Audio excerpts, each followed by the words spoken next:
I never thought the day my father got married again would be the day I started losing everything. My name is Ryan Carter. I'm 27, I live in Seattle, and I've always been close to my dad, especially after we lost my mom to cancer 5 years ago. She was gentle, kind, and strong, and watching her fade away still leaves a tightness in my chest. After she passed, Dad was never quite the same. He worked more, smiled less, and buried himself in long business trips. I understood why, but I never expected him to fall in love again, at least not like this. Then came Madison. He met her at some corporate leadership retreat in Napa. She was the event coordinator. Beautiful, composed, confident. She was only 34, just 7 years older than me. That alone felt weird. But what hit harder was how fast everything happened. 2 months after meeting her, he told me they were engaged. No long talks. No warning.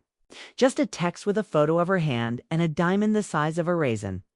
I still remember the first time I met her in person. We had brunch in downtown Seattle. She wore a beige cashmere coat, soft curls brushing her shoulders, and smiled at me. Like we were old friends. "It's so nice to finally meet you," she said, placing her hand over mine. Her touch was warm, her perfume sweet and faintly floral. But her eyes, there was something unreadable in them. It's like she was studying me. I told myself I was being paranoid. Maybe I just wasn't ready to see my dad with someone else. Maybe I was still holding on to my mom too tightly.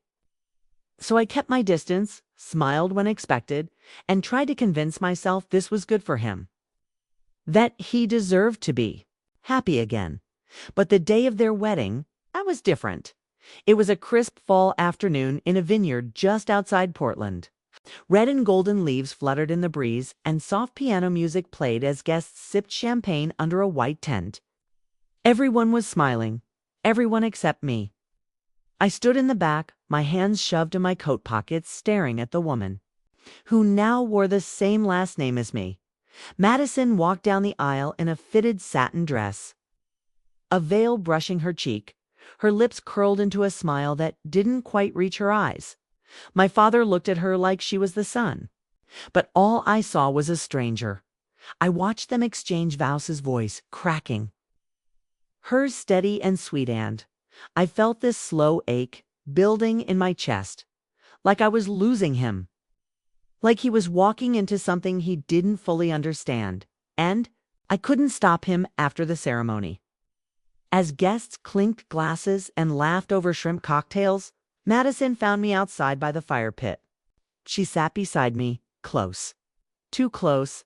"I know this must be strange for you," she said softly, brushing a leaf from my shoulder. "I'm not trying to replace anyone. I just want us to be friends." I nodded. I forced a smile. But something about the way she said it didn't feel real. Felt rehearsed. Like she knew exactly what to say to seem harmless. Later that night, I left early.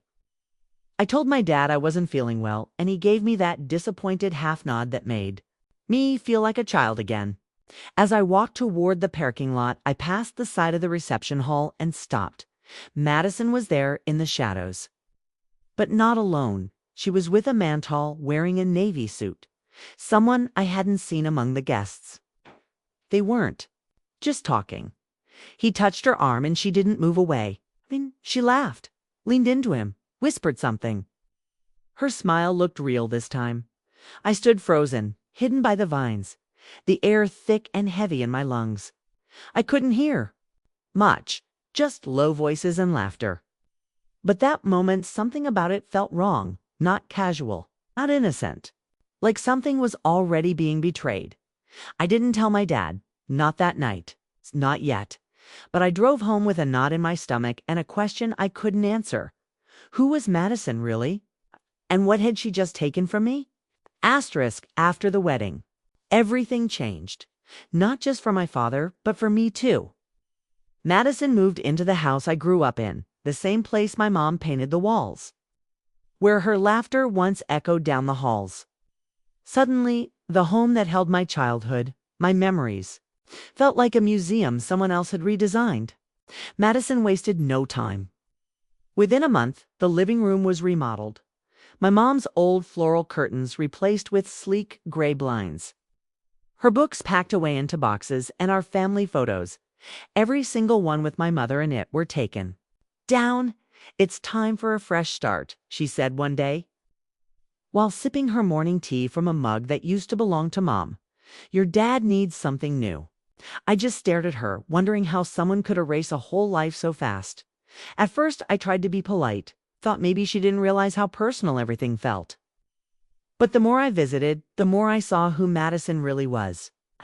She wasn't just adjusting, she was taking control. She handled the groceries, redecorated every room, even convinced my dad to sell the old furniture he and my mom picked out together. My father, who used to care so deeply about every little detail, suddenly just nodded along with whatever she wanted. "She's helping," he told me once, "making life easier for me." But he didn't look happy. He looked tired, like the life was slowly being pulled from him. I started visiting less. Something in that house felt cold now. Off. Madison was always kind, always smiling, but I could feel her watching me, studying me. I caught her one afternoon standing outside my old bedroom, just staring in like she was trying to decide whether to lock it or burn it down. When I asked her what she was doing, she just said, "Your room could be a great office. Don't you think?" That was the last time I went inside the house without warning. Then came the moment. I couldn't forget. It was a Tuesday afternoon when my dad called me and asked if I could come over. He said he needed to talk about something important. I arrived about 20 minutes later. The front door was slightly open. I stepped inside and heard voices low and tense. I paused at the hallway, listening. "She's not yours to give," Madison snapped. Her voice didn't sound like the sweet tone she used around my father. It was sharp, cold, threatening. "I gave up everything for this. Don't you dare change your mind now." "Keep your voice down," my father said, sounding smaller than I'd ever heard him. I stepped back before they noticed me, my heart pounding. I left without saying anything. I didn't want to know what she meant. But I already had a bad feeling, like something ugly was growing in the center of their marriage. I couldn't stay silent anymore. A few days later, my father called to tell me he was adding Madison to the deed of the house. "It's the right thing to do," he said, trying to sound firm. "She's my wife. She deserves security." I wanted to scream. Deserves. She barely knew us. She erased Mom's memory, took over his life, and now she wanted the house too. But I stayed calm, and I asked him quietly if he was sure. He didn't answer right away. He just said, "She's been good to me, Ryan. I don't want to lose her." That night, I couldn't sleep. I sat in my apartment, scrolling through old photos, wondering what my mother would say if she were still here. Would she see through Madison the way I was starting to? I had to know more. I started doing something I never thought I would, digging into Madison's past. I went online, searched her name, her work history, everything. There wasn't much, but I found a woman on Facebook who had tagged Madison in a photo years ago. Old friend from San Diego. I messaged her just to ask if she still talked to Madison. She replied the next day, "Not really. I haven't spoken in years. Just be careful, Ryan. She's not who she says she is." That was it, just those words, but they stayed with me.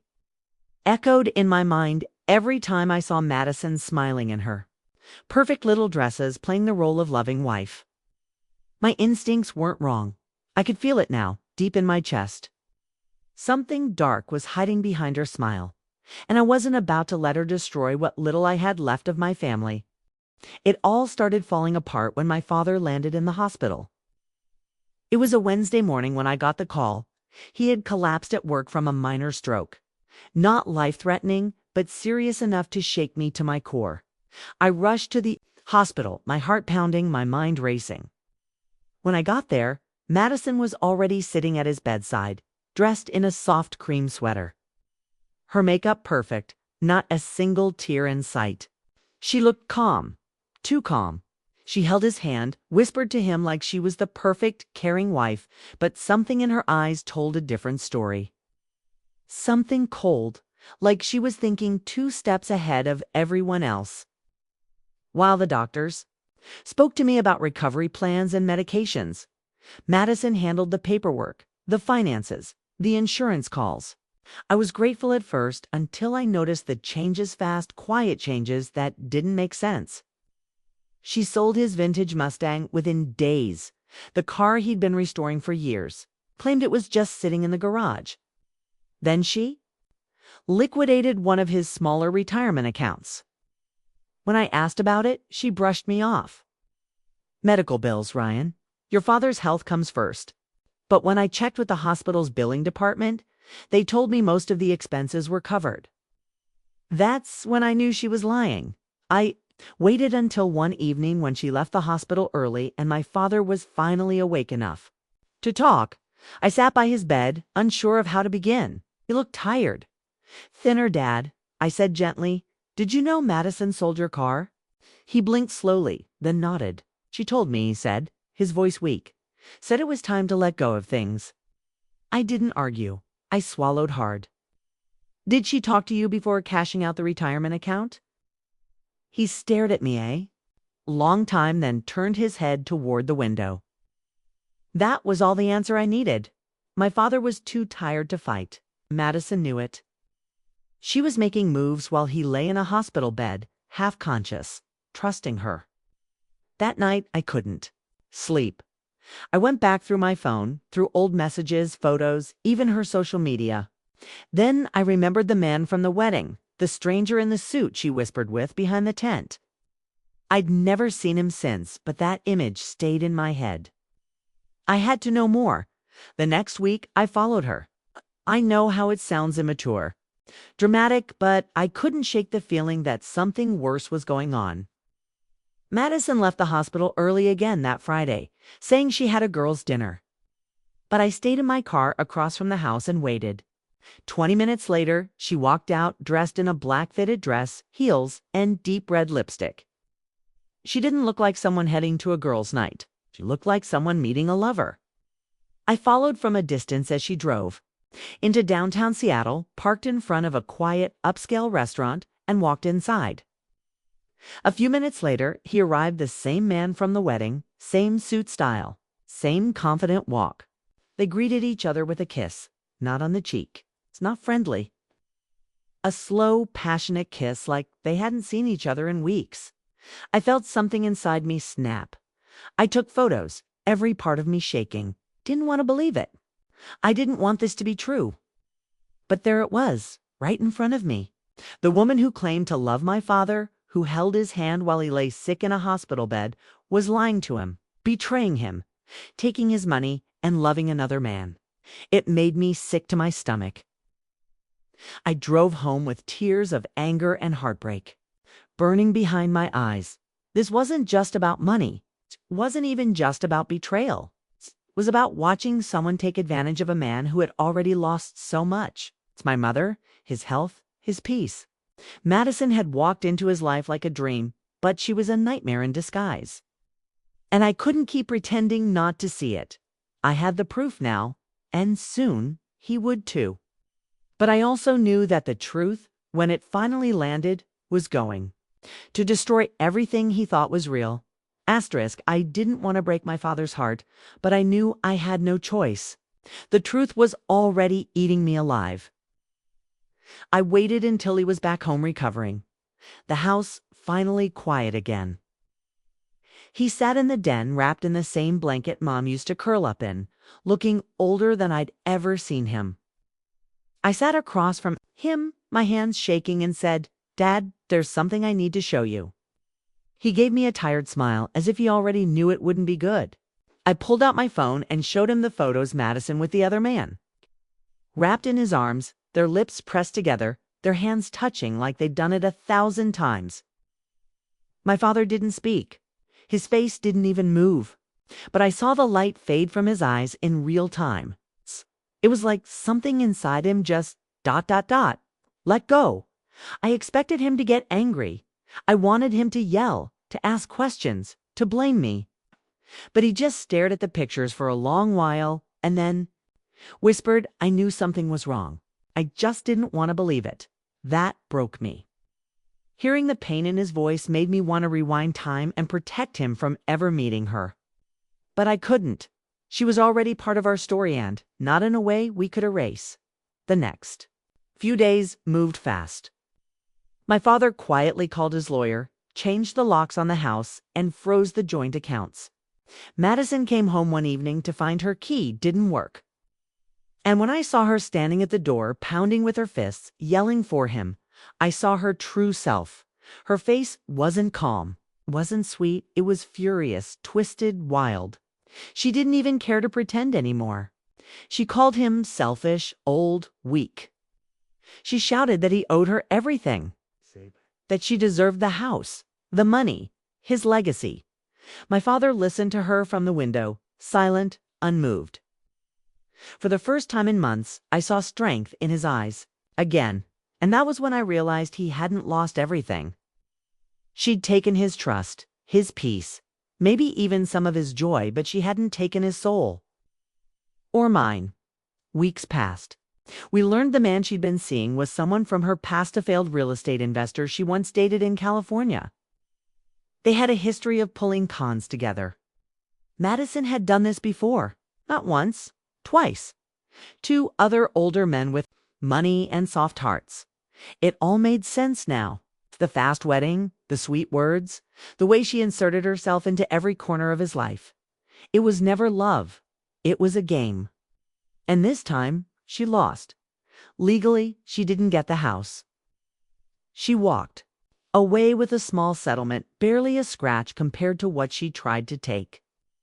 But still, something deeper had been broken, and not just in my father.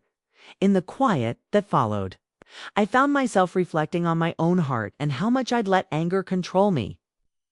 On how Madison had taken more than money, she'd stolen our sense of safety, our ability to trust. And yet something strange happened after she left.